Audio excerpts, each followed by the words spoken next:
Há algo de interessante com um estudo. Eu fiz um estudo, fiz mesmo, tá, uma pesquisa, sobre... Eu fiz uma pergunta séria, foi uma pesquisa que eu fiz, uma dissertação sobre o que é proficiência matemática, como é que você garante que alguém sabe matemática. Alguém que se dá bem numa prova do SAEB, do Enem, ou dessas avaliações de larga escala, ou num vestibular, esse cara sabe matemática?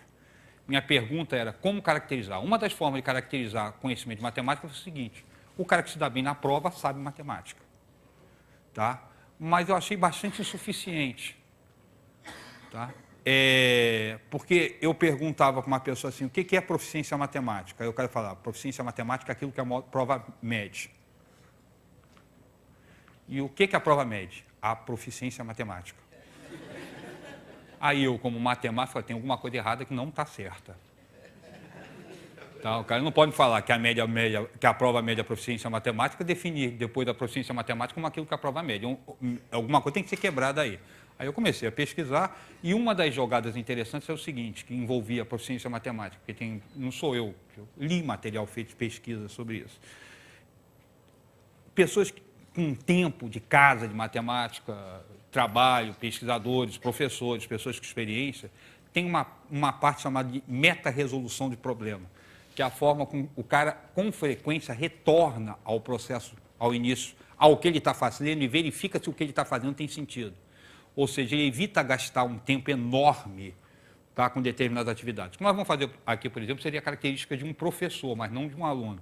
Se você começar a desconfiar que a equação está ficando grande demais, uma das coisas que você faz é retorna.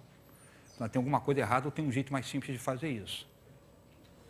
Tá? Porque você começa a desconfiar daquilo que você está fazendo, tenta buscar uma outra solução. Isso é característica de quem envolve com matemática. Não é característica de aluno, não. Aluno, se você der besteira, ele vai até o final com uma equação desse tamanho e ainda acha que aquilo é fantástico. Tá? Eu vi essa pesquisa feita com mais de uma pessoa. Diga de passagem que há algo de interessante.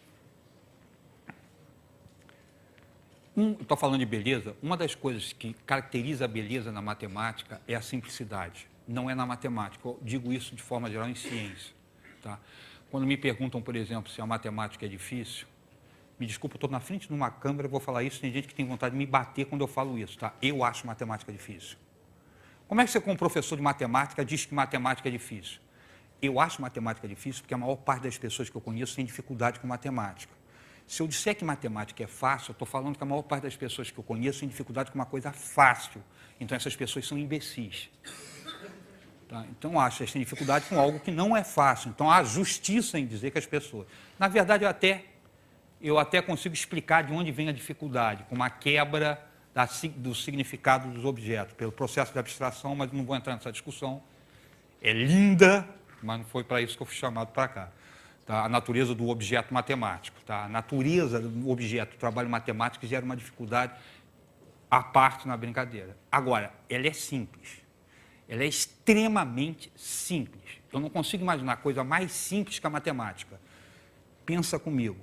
Presta atenção no que eu estou falando. Eu não estou falando que ela é fácil. Estou falando que ela é simples.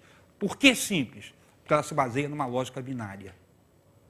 Ela se baseia em dois princípios lógicos que são fantásticos. Nós usamos sem discutir. O primeiro, o princípio da não contradição.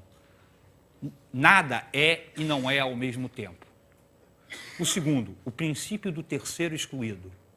Ou é ou não é, e não existe um terceiro caso. Preste atenção. Eu não consigo supor que se possa imaginar algo mais simples do que isso.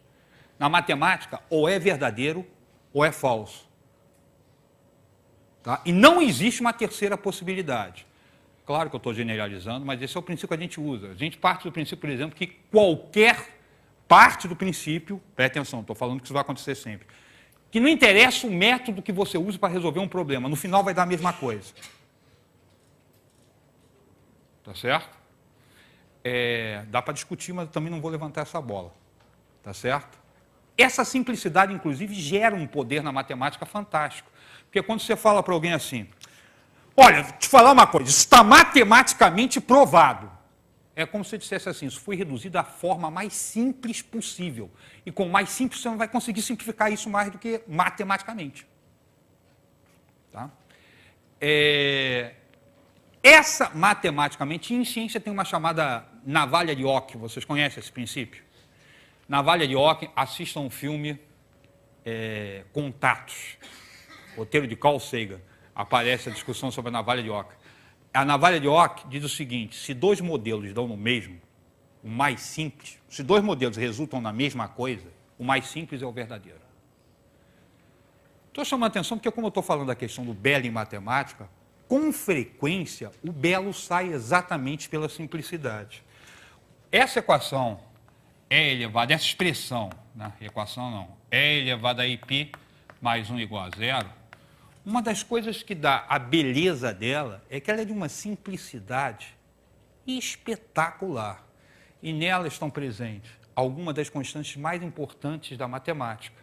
O 1, o 0, o i, o π, o e. A relação mais importante da matemática, o igual, a operação de adição, a operação de multiplicação e a operação de potenciação.